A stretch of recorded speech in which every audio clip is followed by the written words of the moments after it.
المرسلين اعوذ باللہ من الشیطان الرجیم بسم اللہ الرحمن الرحیم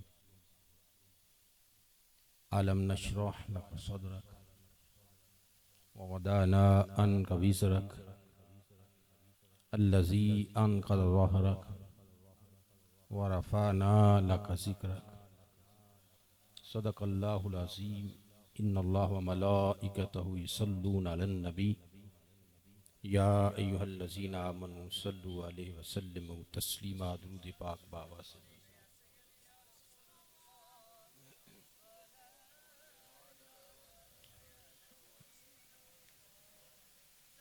نہایت ہی مبارکباد کی مستحق فاضل جلیل عالم نبیل مقرر شیریں بیان عالم نقصہ دان حضرت علامہ اعجاز احمد عدن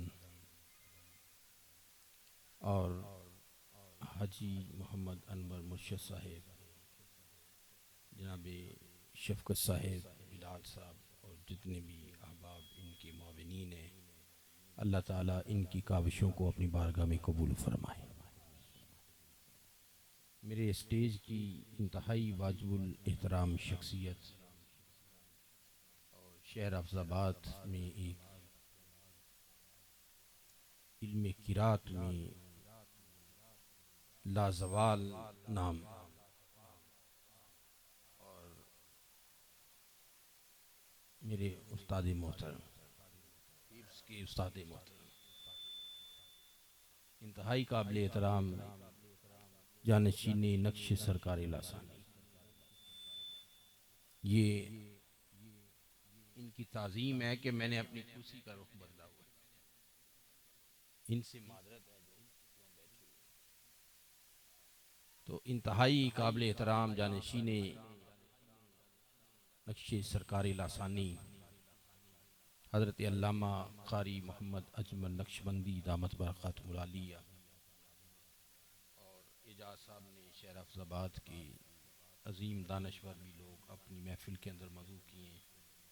میری مراد پروفیسر نواز صاحب، جناب عمران حبیب صاحب، جناب ڈاکٹر فیاض صاحب اور جناب محمد آصف کریمی صاحب، یاسر عظیم چوہان صاحب، دیگر احباب جو بھی تشریف لائے ہیں، میں سب کو صمیم قلب سے خوش آمدید کہتا ہوں۔ سامعین وقار، سورہ الانشراح کی آیات مقدسہ آپ کے سامنے تلاوت کی۔ فرمایا علم نشرح لک صدرک، اے حبیب علیہ الصلوۃ والسلام، ہم نے آپ کے سینہ مبارک کو کشادہ نہیں کر دیا؟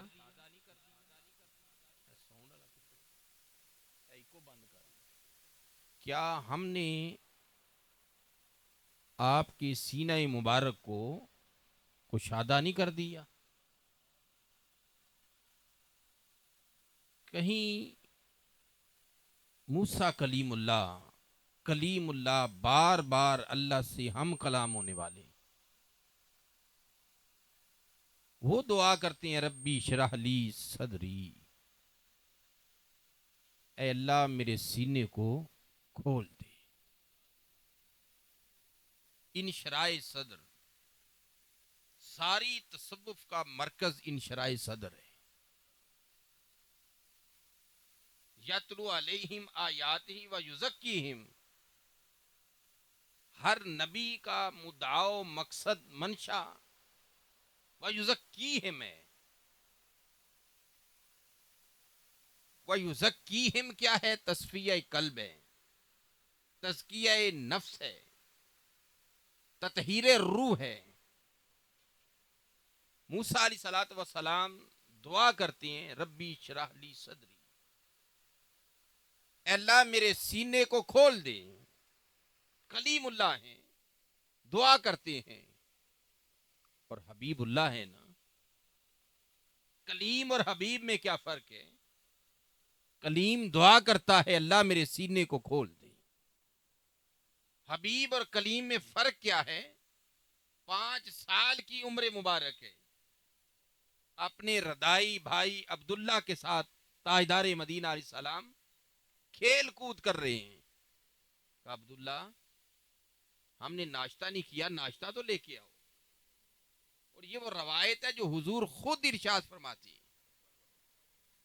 صحابی نے سوال کیا آقا آپ کی نبوت کی پہلی نشانی کیا ہے؟ آپ کی نبوت کی پہلی نشانی کیا ہے؟ اب آپ خود غور کریں. جن کا یہ دعویٰ ہے 40 سال بعد پتا چلا میں نبی ہوں، تو تاجدار مدینہ علیہ السلام اپنی نبوت کی پہلی نشانی کیا بیان کرتے ہیں؟ فرمایا جب میں ابھی بچہ تھا، قبیلہ بنو سعد میں تھا، اماں حلیمہ کے پاس تھا، بھائی عبداللہ کے ساتھ کھیل کود کے لیے گیا تھا.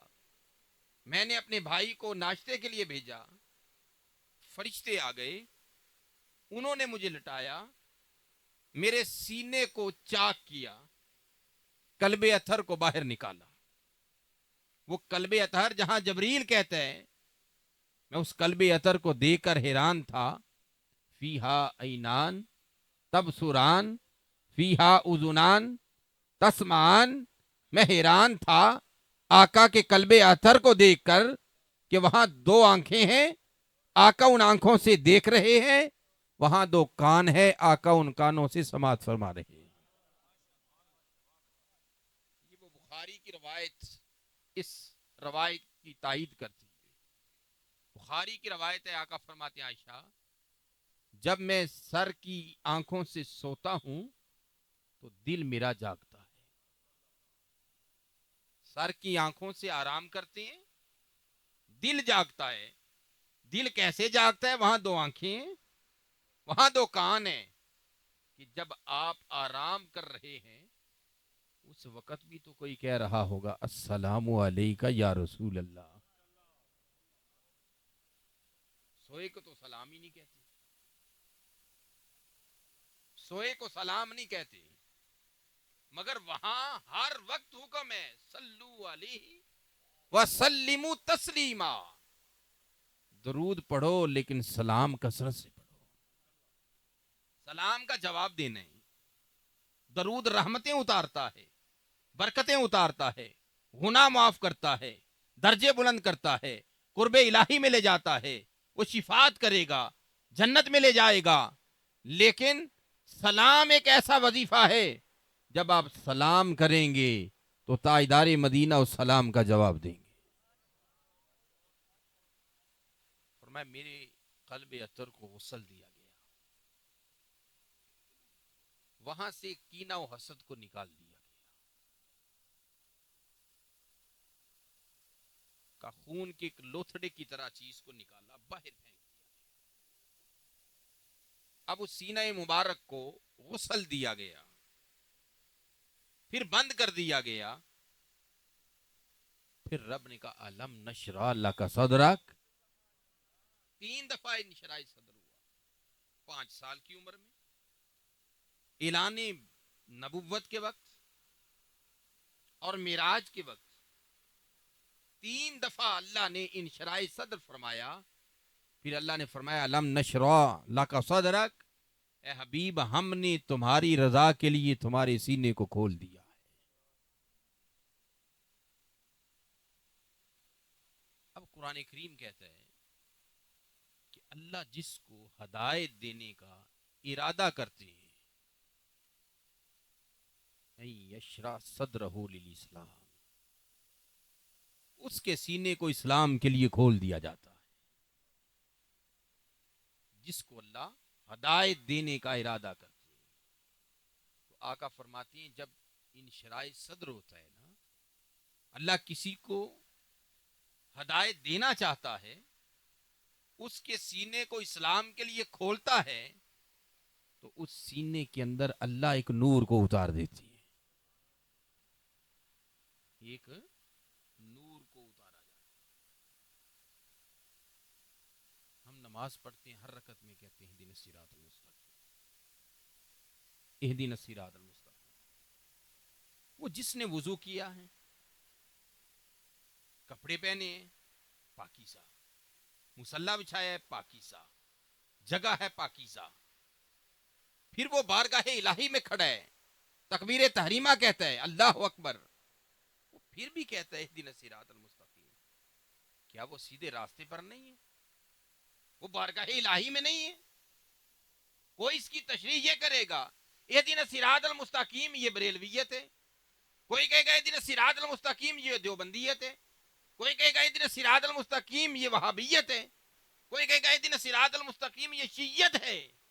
نہیں، اہدنا الصراط المستقیم کا معنی یہ ہے کہ اللہ یہاں تک ہدایت میں پہنچا ہوں تیری توفیق سے کہ میں نے مصلی بچھایا ہے، اپنے آپ کو پاک کیا ہے، جسم کو پاک کیا ہے، تیری بارگاہ میں پہنچا ہوں.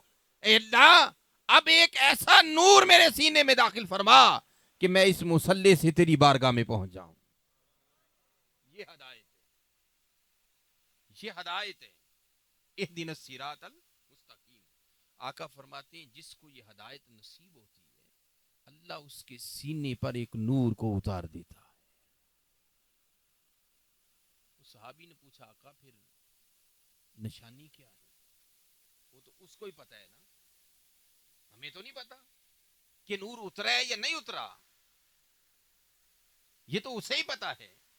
آقا اس کی نشانی کیا ہے؟ فرمایا اس کی نشانی یہ ہے وہ تکلیف کے گھر سے، مصائب کے گھر سے نکل کر راحت والی زندگی میں آ جاتا ہے اور موت کے آنے سے پہلے موت کی تیاری شروع کر دیتا ہے. یہ اس کی نشانی. اچھا سینہ کس کا کھلتا ہے؟ جس کے سینے پر اللہ نور کا نزول فرماتے. یخرجہم من الظلمات الی النور. یہاں مسئلہ بنا کیا ہے؟ مسئلہ بنا کہاں سے ہے؟ قرآن تو کہتے ہیں تاجدار مدینہ علیہ السلام اس لیے آئے کہ تمہیں اندھیروں سے نکالیں اور نور کی طرف منتقل کریں. اللہ نور السماوات والارض. فلسفے کو سمجھیے. اللہ نور السماوات والارض وہ کیا ہے؟ وہ آسمان و زمین کا نور ہے. قد انزلنا الیکم نورا. اس نے اپنا کلام اتارا قرآن کریم، وہ بھی کیا ہے؟ نور ہے. قد جاءکم من اللہ نور. اس نے رسول بھیجا وہ بھی نور ہے، وہ خود بھی نور ہے، اس کا کلام بھی نور ہے، اس کا رسول بھی نور ہے. یہ بات اقبال کو سمجھ آئی نا؟ اس نے کہا قوت عشق سے ہر پست کو بالا کر دے، دہر میں اسم محمد سے اجالا کر دے.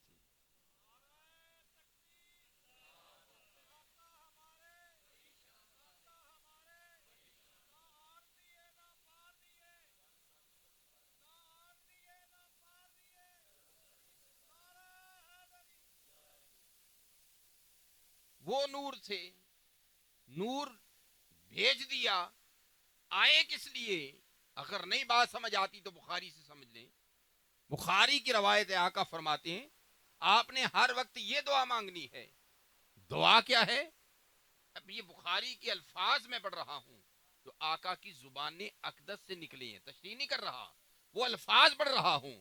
آقا فرماتے ہیں آپ نے ہر وقت دعا کرنی ہے اللہ میرے چہرے کو نور بنا دے، اے اللہ میری آنکھوں کو نور بنا دے، اے اللہ میری زبان کو نور بنا دے، اے اللہ میرے ہاتھوں کو نور بنا دے، اے اللہ میرے پاؤں کو نور بنا دے، اے اللہ میری خال کو نور بنا دے، اے اللہ میرے گوشت کو نور بنا دے، اے اللہ میری ہڈیوں کو نور بنا دے، اے اللہ میرے خون کو نور بنا دے، اے اللہ میرے بالوں کو نور بنا دے، اے اللہ میرے پاؤں کو نور بنا دے. اور آخری الفاظ ہیں اللہ مجھے سراپا ہی نور بنا دے. یہ دعا آقا فرماتے ہیں ہر وقت مانگی. نماز فرض کی، روزہ فرض کیا، زکوٰۃ فرض کی، حج فرض کیا، کس لیے؟ مولانا ظفر علی خان کی زبان. نماز اچھی، روزہ اچھا، زکوٰۃ اچھی، حج اچھا، مگر باوجود اس کے مسلمان ہو نہیں سکتا. جب تک نہ کٹ مرو کھا جائے بتا کی عزت پر، خدا شاہد ہے کامل میرا ایمان ہو نہیں سکتا۔ اچھا ہم سمجھتے ہیں نماز پڑھی ہے اس نے نیکیاں لکھنی ہے، نہیں پڑھی تو اس نے گناہ لکھ دینے، روزہ ہم نے رکھ لیا اس نے نیکی لکھ دینی ہے، نہیں پڑھی اس نے گناہ لکھ دینے ہیں۔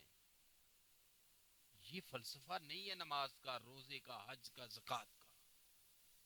ہم جو نماز پڑھتے ہیں، روزہ رکھتے ہیں، زکوٰۃ ادا کرتے ہیں، حج کرتے ہیں، اس کا ہمیں صلہ کیا ملے گا؟ یہ رجسٹر صلہ نہیں ہے، یہ کاغذ صلہ نہیں ہے، اس عبادت کا صلہ یہ ہے۔ سورہ حدید کے اندر تر المؤمنین والمؤمنات یسعی نورہم بین ایدیہم وبایمانہم، اللہ فرماتے ہیں ان روزے والوں کو، زکوٰۃ والوں کو، حج والوں کو، عمرے والوں کو جب قیامت والے دن اٹھایا جائے گا، ان کے آگے بھی نور ہوگا، ان کے دائیں بھی نور ہوگا۔ ہم تو یہاں نور اکٹھا کرنے کے لیے آئے، جس کو اعلیٰ حضرت نے کہا چمک تجھ سے پاتے ہیں سب پانے والے، میرا دل بھی چمکا دے چمکانے والے، مدینے کے خطے خدا تجھ کو رکھے، غریبوں فقیروں کے ٹھہرانے والے، تو زندہ ہے واللہ، تو زندہ ہے واللہ، میرے چشم عالم سے چھپ جانے والے۔ ان شرائع صدر ہوا، میں علم نشرح لک صدرک، ہم نے آپ کے سینے کو آپ کی رضا کے لیے کھول نہیں دیا۔ جب سینہ مبارک کھلتا ہے، وہ نور اترتا ہے، پھر اس کا نتیجہ کیا ملتا ہے کہ وہ نور اللہ کی بارگاہ تک رسائی کرتا ہے، بارگاہ الہی تک رسائی کرتا ہے۔ بندہ وہاں سے آیا ہے نا، اصل میں فلسفہ سمجھنے میں کوتاہی ہوئی، ہم نے سمجھا ہے کہ ہم یہاں ہی پیدا ہوئے یہاں ہی مر جانے ہیں، یہ نہیں ہے۔ یہاں آپ کو پتہ ہے نا آئے ہیں تو واپس بھی جانا ہے، یہ پتہ ہے نا آپ کو محفل میں آئے ہیں واپس جانے ہیں، لیکن زندگی کے فلسفے کو ہم نہیں سمجھتے۔ کنتم امواتا فاحیاکم ثم یمیتکم ثم یحییکم ثم الیہ ترجعون، پہلے تم مردہ تھے، کہاں؟ جہاں کچھ بھی نہیں تھا، صرف وہ اللہ تھا، صرف وہ اللہ تھا، پھر اس نے فاحیاکم تمہیں پیدا کیا، اور جب اس نے تمہیں پیدا کرنے کا ارادہ کیا تو سب سے پہلے محمد رسول اللہ کو پیدا کیا صلی اللہ علیہ وسلم۔ وہ عالم لاہوت تھا، جہاں تمہارا ارادہ ہوا وہاں تمہیں پیدا کیا گیا، عالم لاہوت میں۔ پھر وہ جو وجود اللہ نے بنایا تھا نا عالم لاہوت میں، اس کو لباس دیا روح کا، تم آگے عالم ملکوت میں، عالم لاہوت سے عالم ملکوت میں آئے، پھر تمہیں عالم ملکوت سے اتارا گیا عالم ناسوت کے اندر، یہ عالم ناسوت، عالم لاہوت سے چلے عالم ملکوت میں پہنچے، آج ہم عالم ناسوت کے اندر ہیں، یہاں زندگی گزار رہے ہیں، پھر ہمیں یہاں سے اٹھایا جائے گا، کل نفس ذائقۃ الموت کے تحت ہمیں عالم برزخ میں اتارا جائے گا، قبر کی زندگی کے اندر، اور جب قبر کی زندگی میں اتارا جائے گا وہاں بھی ہم نے مستقل نہیں رہنا، پھر ہمیں عالم حشر میں لایا جائے گا، پھر عالم حشر سے آگے ہمیں جنت میں بھیجا جائے گا۔ تو کہاں سے چلیں، کہاں آئے اور کہاں تک ہم نے جانا ہے؟ جو یہاں آئے تو کیا لینے آئے ہیں؟ قوت عشق سے ہر پست کو بالا کر دے، دہر میں اسم محمد سے اجالا کر دے۔ ہم صرف یہاں نور لینے آئے، کیا لینے آئے ہیں؟ قبر کیا ہے؟ اندھیری، اندھیری ہے نا، وہاں کیا چاہیے؟ نور۔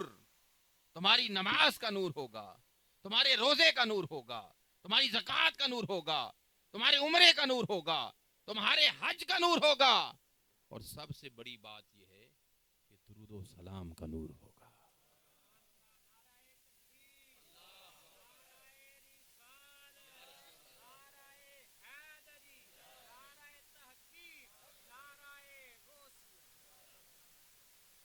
سینہ مبارک کو جب کھول دیا جاتا ہے نا، تو اس وقت پردے ہٹا دیے جاتے ہیں، حجابات ہیں۔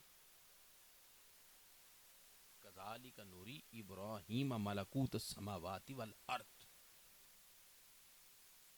جب اللہ تعالیٰ نے ابراہیم علیہ الصلوۃ والسلام کو کچھ دکھانا چاہا، آپ زمین پر کھڑے تھے، کہ نگاہ اٹھاؤ، اور جب نگاہ اٹھائی نا تو زمین پر کھڑے کھڑے آپ نے عالمی بالا تک نظاروں کو دیکھ لیا۔ پھر کہا زمین کی طرف نگاہ کرو، جب زمین کی طرف نگاہ کی تو تحت الثری تک ہر چیز کو دیکھ لیا۔ حجابات اٹھ گئے۔ حجابات کے اٹھ جانے کا نام انشراح صدر ہے۔ جب انشراح صدر ہو گیا، کوئی پردہ نہ رہا، کوئی حجاب نہ رہا، تو اب بتائیں پھر بھی وہ امی کے امی رہے؟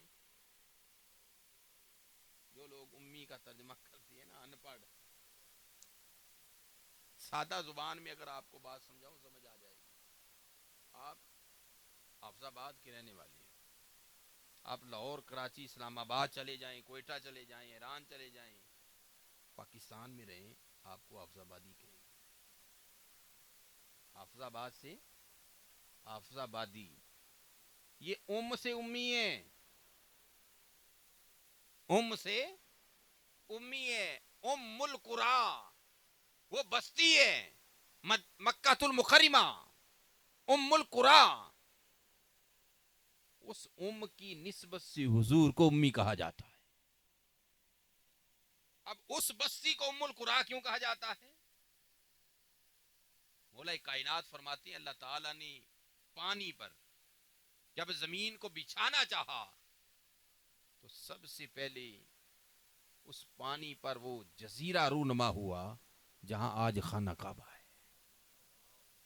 ساری زمین خانہ کعبہ سے بنی، مرکز کائنات خانہ کعبہ ہے۔ خانہ کعبہ سے ساری زمین بنے تو وہ بستی ام القرا ہے، اور ساری کائنات حضور کے نور سے بنے تو اس لیے آقا کو امی کہتے ہیں۔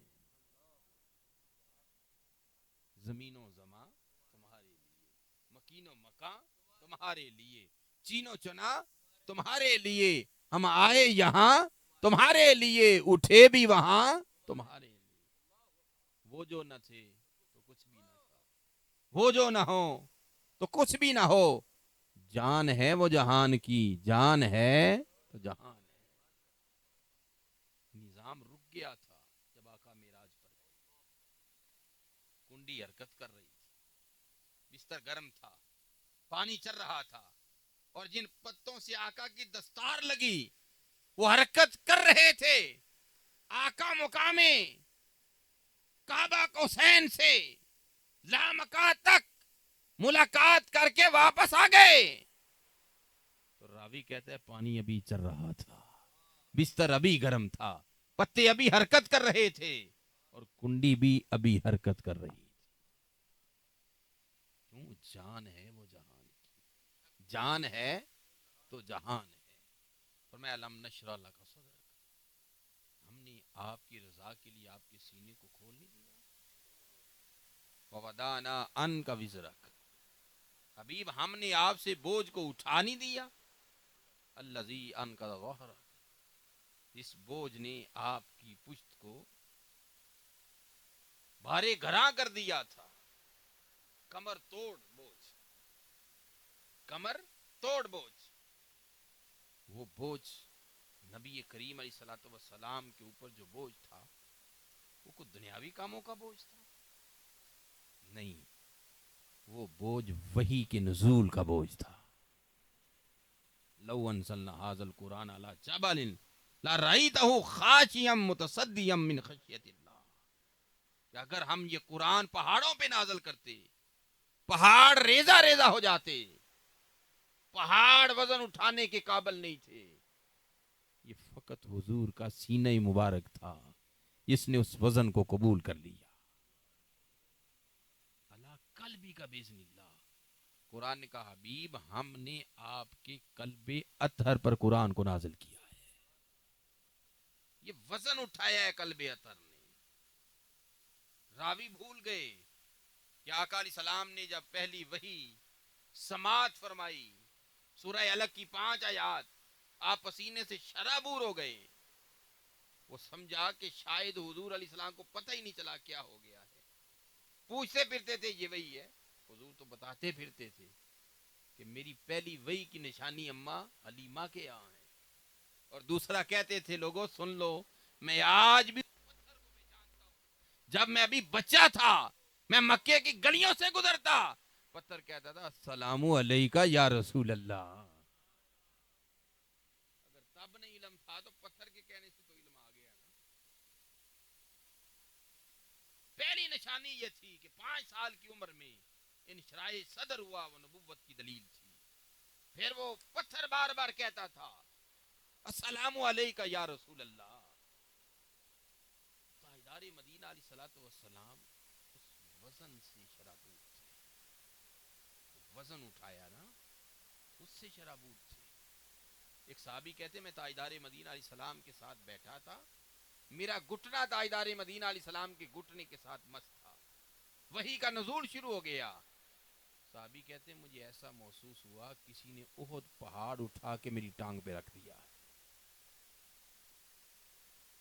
کہنے لگے اللہ کا شکر ہے ایک ہی آیت نازل ہوئی تھی، اگر زیادہ آیات نازل ہوتی تو میری ٹانگ ہی ٹوٹ جاتی. حالانکہ قرآن اس پہ نہیں اترا تھا، قرآن تو حضور پہ اتر رہا تھا. صرف مس ہونے کی وجہ سے اتنا محسوس کیا. پھر صحابہ کہتے ہیں حضور اونٹنی پر تھے. عرب کا اونٹ اور اونٹنی مضبوط ترین سواری. آقا اونٹنی پر تھے، وحی کا نزول شروع ہوا، وہ وزن حضور اٹھا رہے تھے، اونٹنی نہیں. حضور کا قلب اطہر اٹھا رہا تھا. صحابہ کہتے ہیں اونٹنی کی ٹانگ ٹوٹ گئی کہ صرف حضور اس پہ بیٹھے تھے، لیکن قرآن اونٹنی پہ نہیں اتر رہا تھا، قرآن حضور کے قلب اطہر پہ اتر رہا تھا. یہ وہ بوجھ تھا جس کو رب نے کہا حبیب ہم نے وہ بوجھ آپ سے اٹھا دیا. کہ پھر جبریل سورہ بقرہ بھی لے کر آئے تو آقا علیہ الصلوۃ والسلام نے بغیر پسینے کے اس کو سماعت فرما لیا. فرمایا آپ سے بوجھ کو اٹھا دیا. ورفعنا لک ذکرک، اور حبیب ہم نے تمہارے ذکر کو زمان و مکان کی حدوں سے ماورا کر دیا. زمانے بھی نیچے رہ گئے، مکان بھی نیچے رہ گئے. جہاں زمانہ شروع ہوتا ہے حضور کا ذکر اس سے بھی پہلے ہوتا ہے. سورج اور چاند سے زمانہ شروع ہوتا ہے نا. جب سورج اور چاند نہیں تھا نا تب بھی ایک اللہ تھا، اور پھر اس رب نے اپنا حبیب تخلیق کیا. تخلیق کیا، جو پیدا ہو وہ رب نہیں ہوتا. یہی تو ہم میلاد کرتے ہیں. ہم پہ شرک کا فتویٰ نہیں آتا. کیوں؟ یہ جو ہم بار بار میلاد کرتے ہیں، کیا میلاد کیا حضور پیدا ہوئے، اور جو پیدا ہو وہ رب نہیں ہو سکتا. جو پیدا ہو وہ رب نہیں ہو سکتا. آقا کو رب نے پیدا کیا، پھر ایک وہاں دوسرا وجود آیا جو ازلی وجود نہیں ہے، جو عطائی وجود ہے، ذاتی وجود نہیں ہے. پھر وہاں کیا تھا؟ ایک رب تھا اور اس کی حمد آقا کر رہے تھے، اور ایک تیرے اور میرے آقا تھے جن پر رب درود پڑھ رہا تھا. وہاں بھی ذکر جہاں کوئی نہیں تھا نا رب کے سوا اور حبیب کے سوا، وہاں بھی ذکر تھا. پھر ایک لمحہ وہ بھی آنا ہے کل من علیہا فان، سب نے مر جانا. وہاں جبریل بھی نہیں، اسرائیل بھی نہیں، اسرافیل بھی نہیں.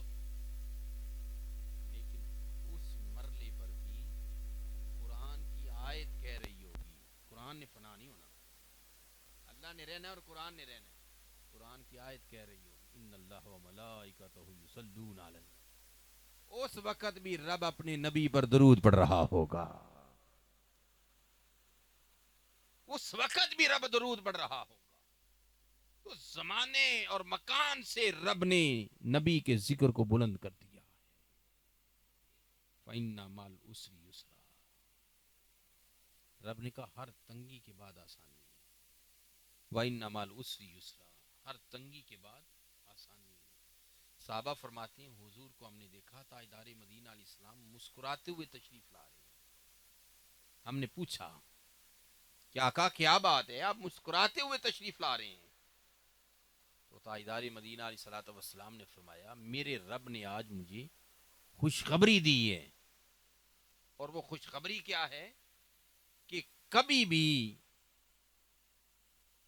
ایک مصیبت پر، ایک آزمائش پر، ایک مشکل پر ہمیشہ دو آسانیاں ہی غالب رہیں گی.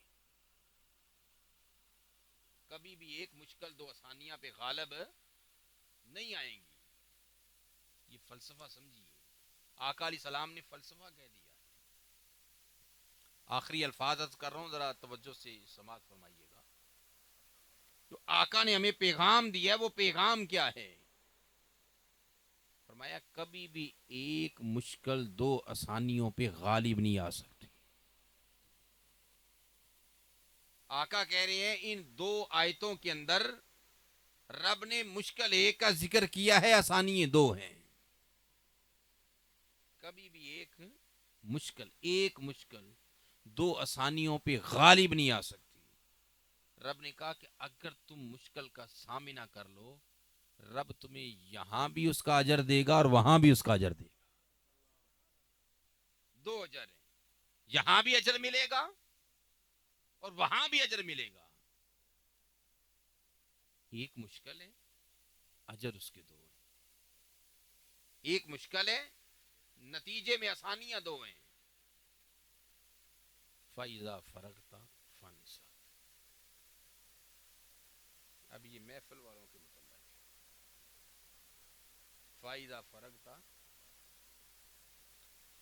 رب کہتا ہے جب تبلیغ سے فارغ ہو جاؤ نا پھر میری بارگاہ میں کھڑے ہو جاؤ.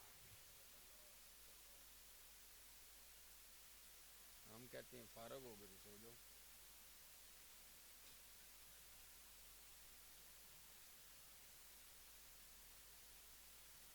فارغ ہو جاؤ تو صبح فجر پڑھنی ہے. فائزہ فرغتا فن سب اسی سمجھنے بھی محفل ہو گئی تو تبلیغ ہو گئی تو بڑی ہے. رب نے کہا نہیں، فائزہ فرغتا فن سب ایتے فرض دی گل ہے نا. رب ارشاد فرما رہا ہے کہ اگر تم تبلیغ سے فارغ ہو کے گھر آؤ تو تمہاری ذمہ داری ہے کہ اس تبلیغ کے بعد نفلی طور پہ اللہ کی بارگاہ میں سر سجدہ ہو جاؤ. یہ تو فرضی نماز ہے نا، یہ تو کسی صورت میں چھوڑی نہیں جا سکتی. یہ تو میدان کربلا میں نہیں چھوڑی گئی. یہ تو عام حالات ہیں نا، میدان کربلا میں نہیں چھوڑی گئی. فَإِذَا فَرَغْتَ فَانْصَبْ، اے واز کرنے والے جب تو واز سے فارغ ہو جائے پھر اللہ کی بارگاہ میں کھڑا ہو کر اس کی عبادت کر. وَإِلَىٰ رَبِّكَ فَارْغَب، اور اے انسان تجھے صرف اسی سے سوال کرنا چاہیے. سوال صرف اسی سے، مانگنا صرف اسی سے. یہ مانگنا اسی کے لائق ہے. یہ پیشانی صرف اس لیے بنی ہے کہ اس کی بارگاہ میں جھکے. یہ مجدد الفسانی کیسے بن گئے؟ مجدد الفسانی اس نے کہا میں نے بادشاہ کے سامنے سر نہیں جھکانا. گردن نہ جھکی جس کی جہانگیر کی آگے. گردن نہیں جھکی تو مجدد الفسانی بن گیا. اس رب نے کہا یہ گردن نہ جھکے. صحابہ نے کہا حضور جانور آپ کو سجدہ کرتے ہیں. دین کی مشیت کو سمجھے. آخری جملے پیغام دے رہا ہوں. صحابہ سے بڑا دین کو سمجھنے والا کوئی نہیں. صحابہ نے کہا حضور یہ جانور آپ کو سجدہ کرتے ہیں، ایک دفعہ ہمیں بھی اجازت دیں ہم بھی آپ کو سجدہ کریں. آقا نے فرمایا نہیں، اللہ کے سوا کسی کو سجدہ نہیں ہے۔ اگر میں اجازت دیتا، ایک عورت کو اجازت دیتا کہ وہ خامند کو سجدہ کرے، لیکن اس کی بھی اجازت نہیں۔ سجدہ صرف اور صرف اس اللہ کی۔ لیکن یہ جو ہم سجدہ اللہ کو کرتے ہیں نا، ہم اس کو اقبال کہتے ہیں، میں جو سر بسجدہ ہوا کبھی تو زمین سے آنے لگی صدا، تیرا دل تو ہے صنم آشنا، تجھے کیا ملے گا نماز۔ اذان تو اب بھی ہوتی ہے مسجد کی فضا میں اے انور، وہ ضرب کے جس سے دل ہل جائیں، وہ ضرب لگانا بھول۔ نماز اس حالت کا نام ہے کہ تم دنیا جہاں سے کٹ کر اللہ کی بارگاہ میں حاضر ہو جاؤ، پھر تمہیں دنیا جہاں کا خیال نہ رہے۔ اگر دنیا جہاں کا خیال رہے تو پھر وہ نماز آپ نے پڑھی ضرور ہے، قائم نہیں ہوئی۔ وہ کہتا ہے وہ اقیم الصلاۃ، نماز کو قائم کرو۔ اللہ پاک عمل کی توفیق عطا فرمائے۔ وما علی الا البلاغ المبین۔